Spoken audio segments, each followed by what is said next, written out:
Oke, Assalamualaikum warahmatullahi wabarakatuh. Mohon maaf ya, ini Ibu baru sempat bikin videonya. Seperti biasa ya, yang Ibu sampaikan, nanti Ibu kirim videonya setiap hari Selasa, Rabu, dan Kamis, disertai dengan absensi ya. Oke, yang pertama menyangkut manajemen dana bank. Nah, ini kita langsung aja di materinya ya. Nah, di sini kita berbicara tentang sistem keuangan dan perbankan Indonesia. Nah, sistem keuangan itu sendiri merupakan sebuah sistem yang berperan utama dalam menjembatani mobilisasi dana antara pihak yang berkelebihan dana atau kita sebut dengan surplus dengan pihak yang membutuhkan dana atau defisit melalui instrumen keuangan yang diselenggarakan oleh institusi keuangan atau lembaga-lembaga keuangan lainnya. Seperti itu ya. Nah, itu yang dimaksud dengan sistem keuangan. Nah, secara prinsip, sistem keuangan sendiri diartikan sebagai kumpulan pasar, institusi, peraturan, dan teknik di mana surat berharga diperdagangkan, tingkat suku bunga ditentukan, jasa keuangan dihasilkan dan ditawarkan ke seluruh dunia. Nah, itu pengertiannya ya, menyangkut sistem keuangannya sendiri. Terus, sistem keuangan sendiri memiliki fungsi pokok. Yang pertama itu adalah fungsi tabungan. Maksudnya kayak gimana sih? Nah, ini maksudnya bahwa sistem keuangan itu menyediakan instrumen keuangan untuk tabungan yang diperjualbelikan dalam pasar keuangan. Nah, instrumen tersebut tuh dapat berupa obligasi, saham, atau instrumen uang lainnya. Nah, kalau yang kedua tuh fungsi penyimpanan kekayaan atau wealth function ya. Nah, sistem ini tuh menyediakan cara yang terbaik untuk menyimpan kekayaan atau kelebihan dana yang dimiliki masyarakat dalam bentuk instrumen keuangan seperti obligasi tadi ya, saham dan lain-lainnya. Nah, bila pemilik dana tersebut menyimpan kekayaannya di sistem keuangan, jadi kecil kemungkinan dana tersebut mengalami penurunan nilai, bahkan kekayaan tersebut dapat meningkatkan nilainya. Nah, berbeda dengan penyimpan kekayaan dalam aset real. Aset real itu seperti neraca ya. Semua akun yang berada dalam neraca itu seperti mobil, di mana yang setiap waktunya dapat mengalami penyusutan nilai. Gedung, tanah enggak ya, mesin seperti itu ya. Nah, yang ketiga fungsi likuiditas. Nah, dalam sistem keuangan ini, kekayaan yang disimpan dalam bentuk instrumen keuangan tadi seperti obligasi, saham, dan lain-lain itu dapat lebih mudah dikonversikan menjadi uang tunai melalui mekanisme pasar keuangan. Nah, proses likuidasinya juga lebih cepat dibandingkan dengan penjualan kekayaan pada aset real. Seperti itu ya kalau fungsi likuiditasnya. Kalau yang keempat, fungsi kredit. Jadi selain fungsi-fungsi yang terdapat di atas tadi yang sudah kita jelaskan sebelumnya, sistem keuangan juga menyediakan fasilitas kredit untuk konsumsi maupun investasi. Pasti paham ya di bank-bank tersebut. Nah, kredit merupakan sebuah hutang yang memiliki jangka waktu pengembalian di masa yang akan datang. Jadi kredit biasanya digunakan konsumen atau pihak yang membutuhkan dana untuk kegiatan konsumsi barang atau jasa, dan juga untuk kalangan pengusaha dapat menggunakan kredit tersebut untuk melakukan investasi pada bisnisnya. Itu fungsi yang keempat. Nah, kalau fungsi yang kelima adalah fungsi pembayaran, di mana itu sistem keuangan juga menyediakan fasilitas pembayaran dengan media instrumen keuangan yang ada dapat berbentuk cek, kartu kredit, kartu debit, giro, dan lain-lain. Dan juga sekarang ya, bahkan bisa menggunakan sistem scanner barcode ya. Sekarang ya sistem keuangan sendiri sudah semakin maju teknologinya. Yang keenam tuh fungsi resiko. Nah, itu di mana sistem keuangannya itu melalui institusi keuangan memberikan perlindungan dengan resiko pada jiwa seseorang, harta, kesehatan, serta resiko kerugian baik rumah, kendaraan maupun usaha dalam bentuk instrumen keuangan berupa asuransi. Jadi itu ya sistem fungsi pokok dari sistem keuangan dalam perekonomian. Sekarang faktor yang menyebabkan meningkatnya peran lembaga keuangan. Yang pertama itu adalah meningkatnya pendapatan masyarakat. Jelas ya di sini.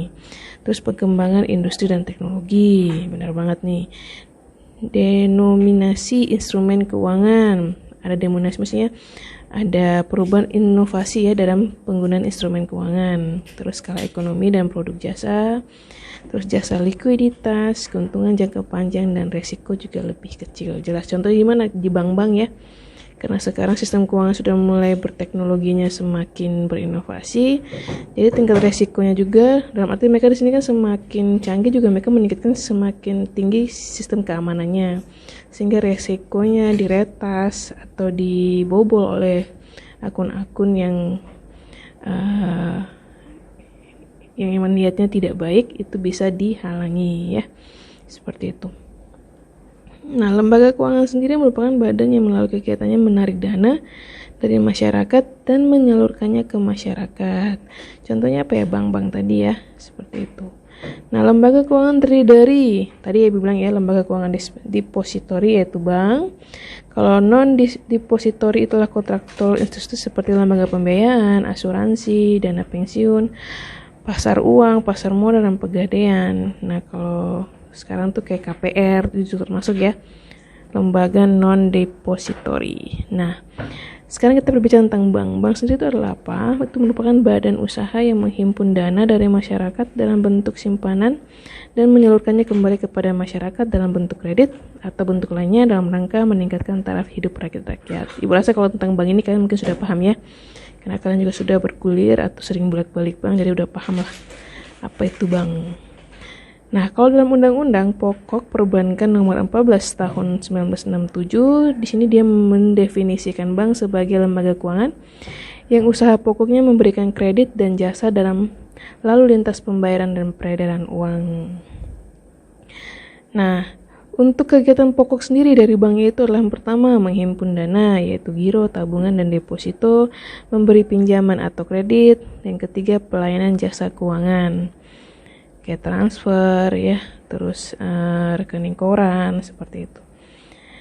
Kalau menurut Undang-Undang Jenis Perbankan berdasarkan Undang-Undang Nomor 7 Tahun 1992 yang ditegaskan lagi oleh Undang-Undang Nomor 10 Tahun 1998, di mana jenis perbankan terdiri dari bank umum, bank komersial, dan bank perkreditan rakyat. Kalau bank umum contohnya apa aja, banyak ya, sudah pasti tahu, kayak Bank Mandiri, BNI, BRI, BTN, BTPN, terus banyak lah.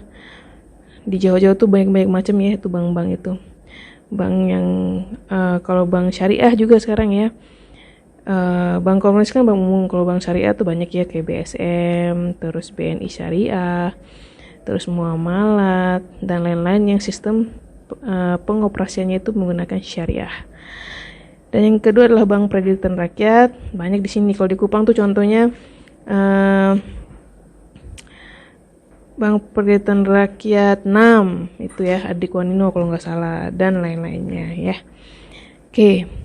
Bedanya bank umum sama bank perkreditan rakyat itu apa? Kalau bank umum adalah bank yang melaksanakan kegiatan usaha secara konvensional dan atau berdasarkan prinsip syariah yang dalam kegiatannya memberikan seluruh jasa perbankan yang ada dalam lalu lintas pembayaran. Sedangkan BPR adalah bank yang melaksanakan kegiatan usaha secara konvensional atau berdasarkan prinsip syariah yang dalam kegiatan tidak memberikan jasa dalam lalu lintas pembayaran. Jadi BPR ini dia fungsinya cuma memberikan kredit kepada rakyat, sedangkan bank umum selain memberikan kredit, dia juga memberikan pelayanan penyimpanan uang, terus pelayanan selain keuangan lainnya seperti transfer tadi, atau mungkin kita mau bayar di merchandise ya, seperti Shopee atau Tokopedia, seperti itu. Nah, sekarang sistem moneter dan perbankan.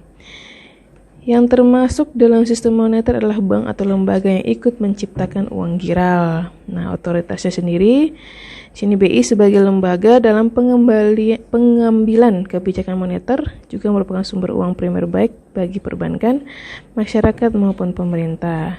BI mewajibkan bank umum membuka rekening giro di BI yang ada pada dasarnya adalah untuk mempelancar transaksi antar bank melalui mekanisme clearing.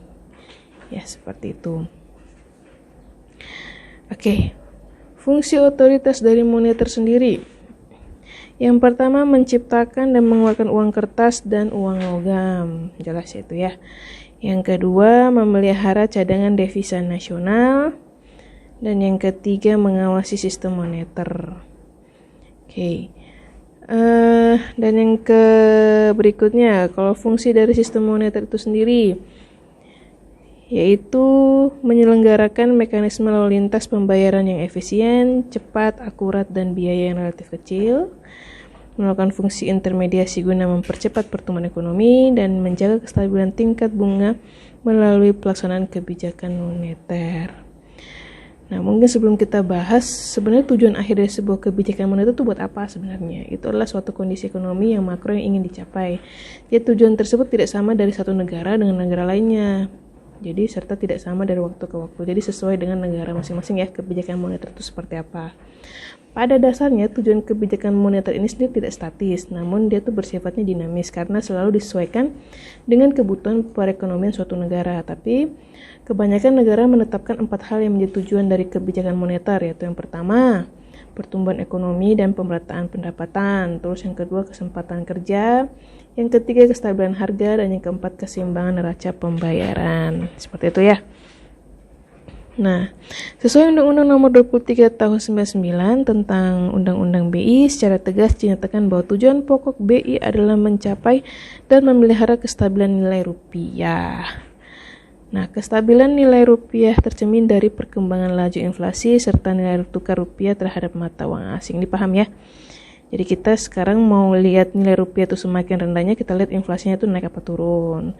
Terus yang kedua, terhadap mata uang asing, ya kita lihat nilai tingkat dolarnya itu kalau semakin tinggi maka nilai tukar rupiah juga semakin rendah. Kalau nilai dolarnya rendah berarti nilai tukar rupiah semakin tinggi. Seperti itu ya. Oke. Sebenarnya menyangkut kebijakan moneter ini lumayan panjang juga ya kalau kita jelaskan juga di sini. Hanya di sini mungkin Ibu jelaskan sedikit ya tentang kebijakan moneter.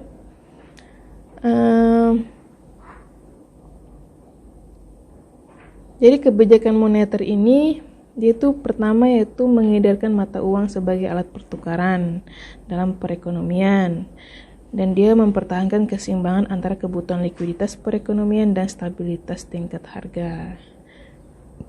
Ini ya tujuan dari kebijakan moneter tadi. Terus distribusi likuiditas yang optimal dalam rangka mencapai pertumbuhan ekonomi yang diinginkan pada berbagai sektor ekonomi. Membantu pemerintah melaksanakan kewajibannya yang tidak dapat terrealisasi melalui sumber penerimaan yang normal. Menjaga kestabilan ekonomi artinya pertumbuhan arus barang dan jasa seimbang dengan pertumbuhan arus barang dan jasa yang tersedia.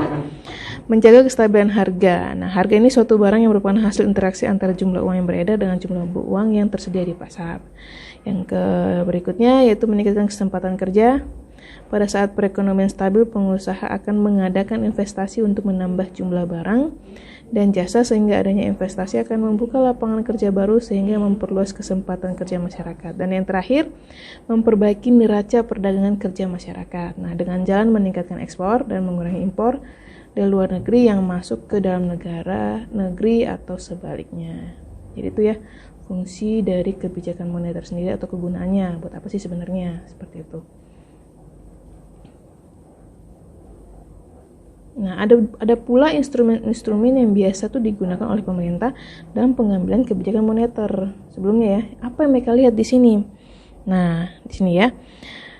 Di mana di sini pengambilan moneter dengan cara atau kebijakannya tadi ya. Istilahnya fenomena-fenomena yang terjadi sehingga pemerintah akhirnya mengambil kebijakan moneter ini. Yang pertama itu adalah kebijakan operasi pasar terbuka. Itu maksudnya kayak gimana? Nah, operasi pasar terbuka itu sendiri adalah salah satu kebijakan yang diambil Bank Sentral itu untuk mengurangi atau menambah jumlah uang yang beredar. Nah, kebijakan ini dilakukan dengan cara menjual sertifikat Bank Indonesia atau kita singkat dengan SBI atau membeli surat berharga di pasar modal. Itu kebijakan operasi pasar terbuka. Yang kedua yaitu kebijakan diskonto atau penetapan tingkat diskonto. Nah, ini maksudnya gimana?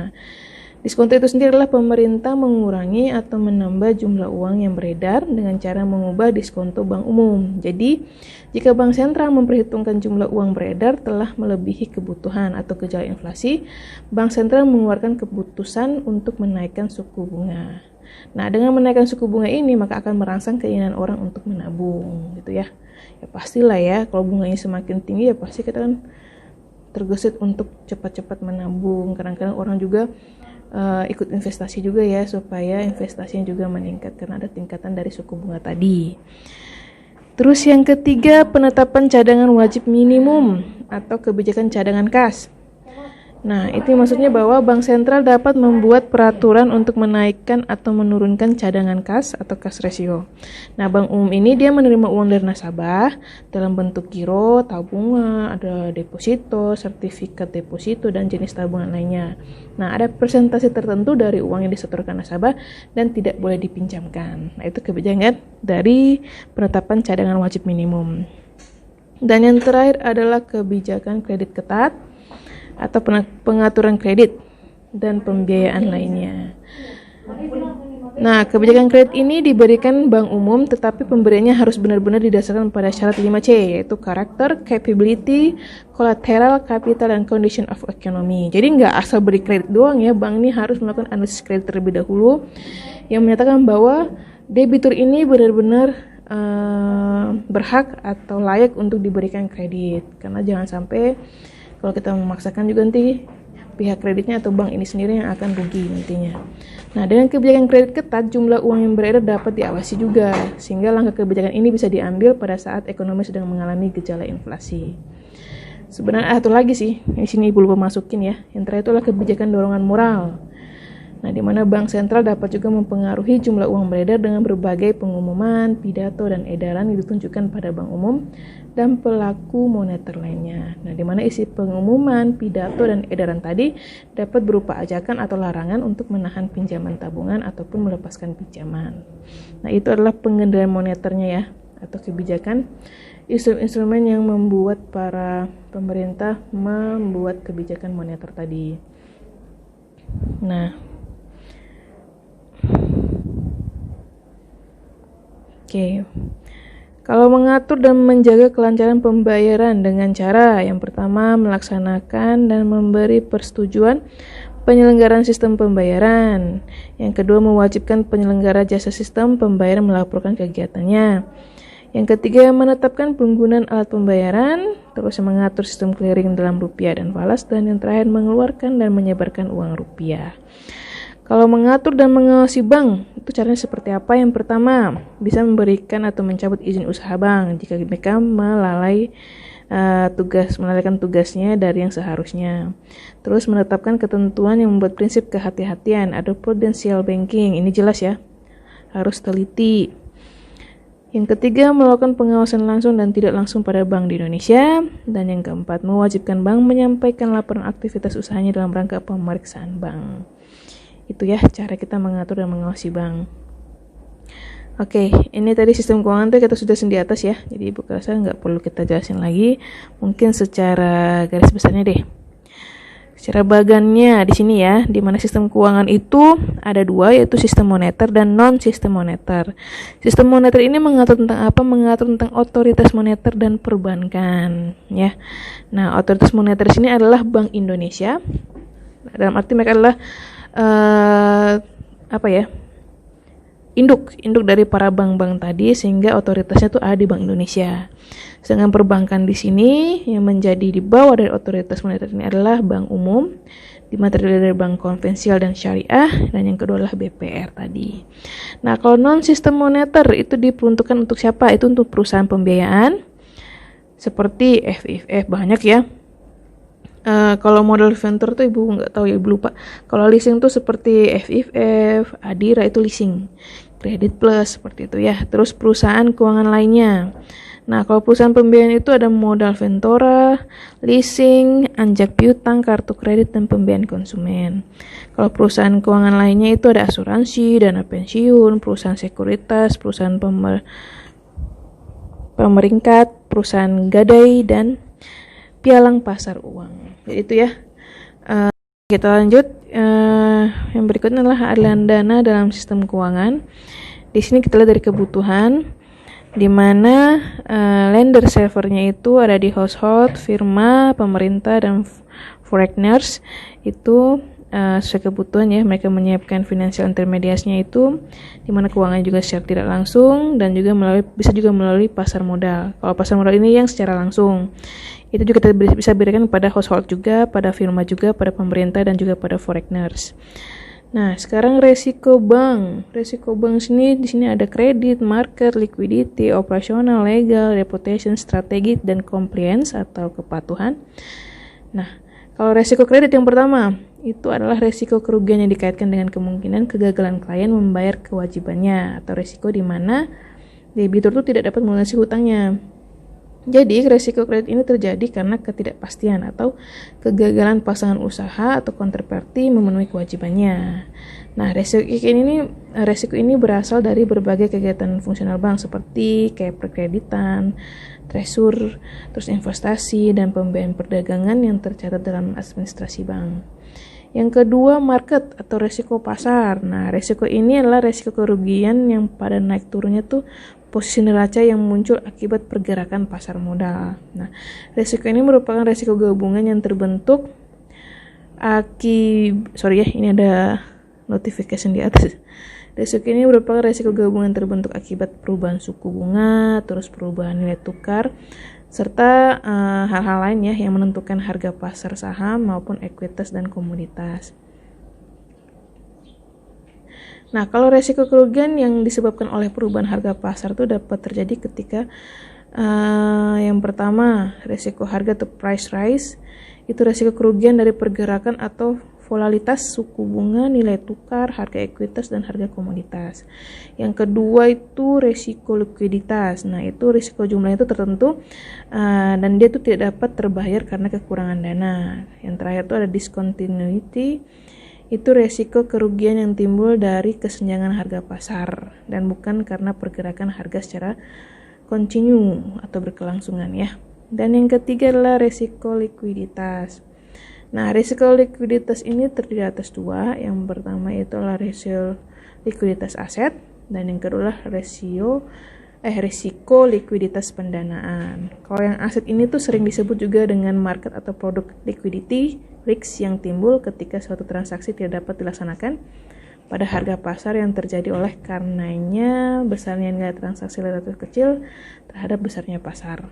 Sedangkan resiko likuiditas pendanaan itu yang sering disebut juga dengan cash flow risk itu adalah ketidakmampuan memenuhi kewajiban yang telah jatuh tempo yang pada gilirannya akan mengakibatkan likuiditas atau likuidasi atau kebangkrutan ya. Yang keempat, resiko operasional. Nah, ini dimaksudkan bahwa resiko kerugian itu sebagai akibat dari tindakan manusia. Ada juga karena prosesnya, terus infrastruktur atau teknologi yang mempunyai dampak operasional bank. Yang termasuk dalam resiko ini juga adalah kegiatan yang menjurus terjadinya kecurangan atau fraud. Ada juga karena kegagalan manajemen, terus tidak memadainya sistem pengendalian dan prosedur operasional. Nah, kesalahan teknis dapat menyebabkan kerusakan sistem informasi, kerusakan proses transaksi, dan juga tidak berfungsinya statement atau tidak berjalannya back office operation. Ya, itu untuk resiko operasionalnya. Yang kelima ada resiko hukum atau legal. Nah, di sini adalah resiko tuh timbul dari potensi terjadinya pelanggaran kontrak, terus ada kasus pengadilan atau kebijakan yang salah yang dapat menyebabkan pengaruh negatif terhadap kondisi keuangan maupun operasional bank, ya. Nah, resiko hukum umumnya tuh berkaitan dengan resiko kredit. Karena itu, kerugian counterparty karena transaksi dengan bank mencari penyelesaian lewat pengadilan.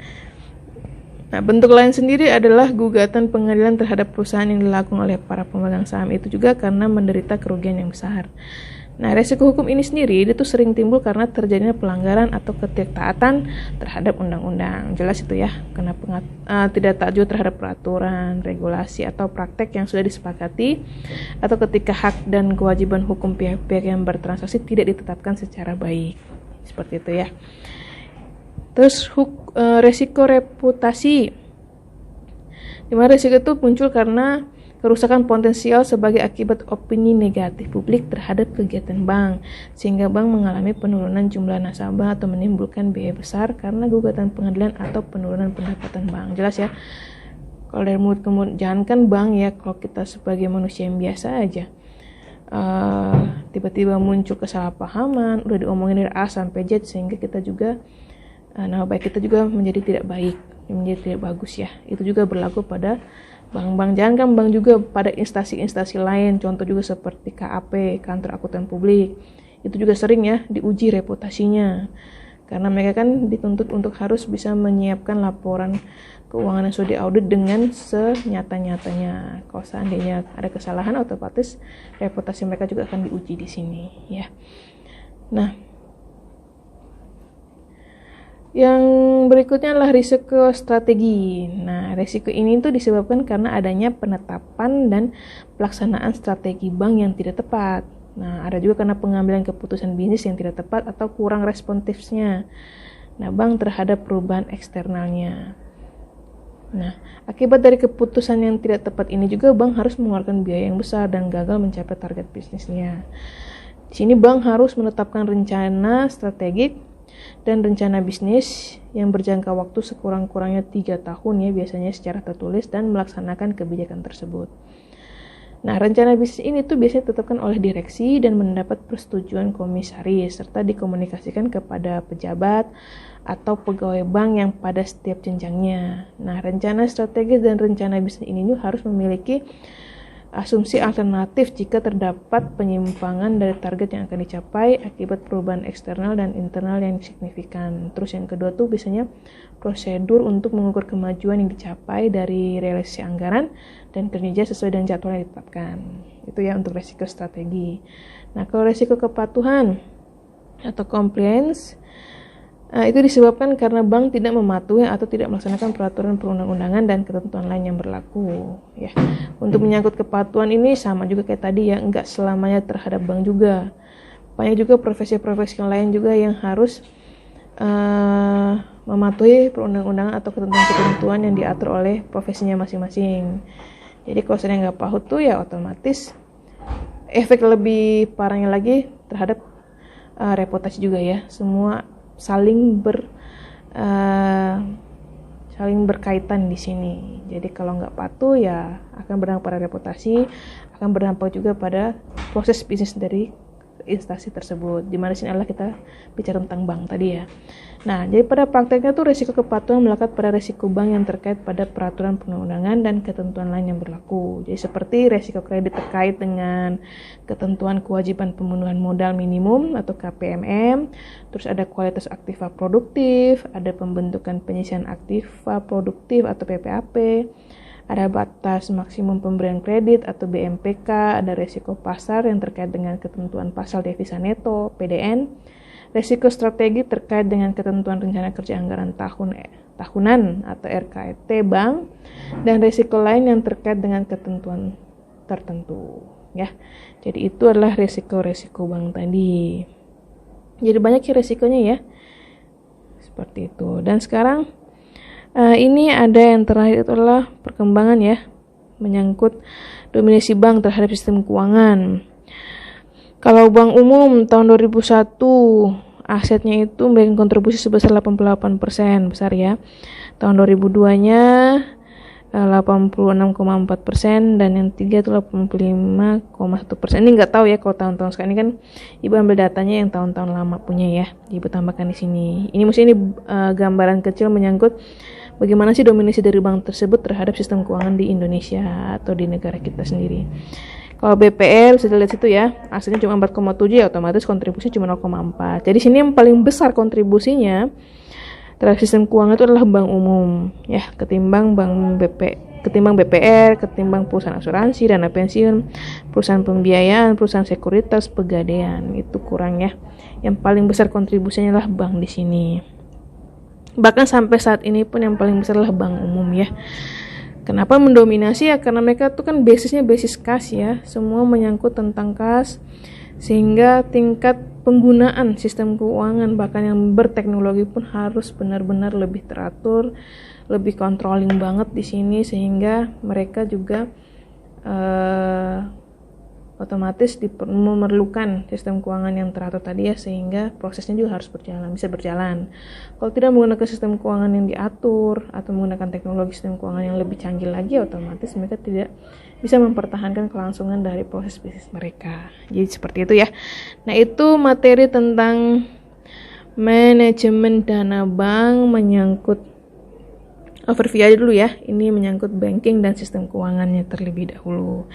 Oke, mudah-mudahan dapat dipahami. Nanti video berikutnya akan Ibu akan Ibu kirim lagi di hari berikutnya. Sekian dari Ibu. Wassalamualaikum warahmatullahi wabarakatuh.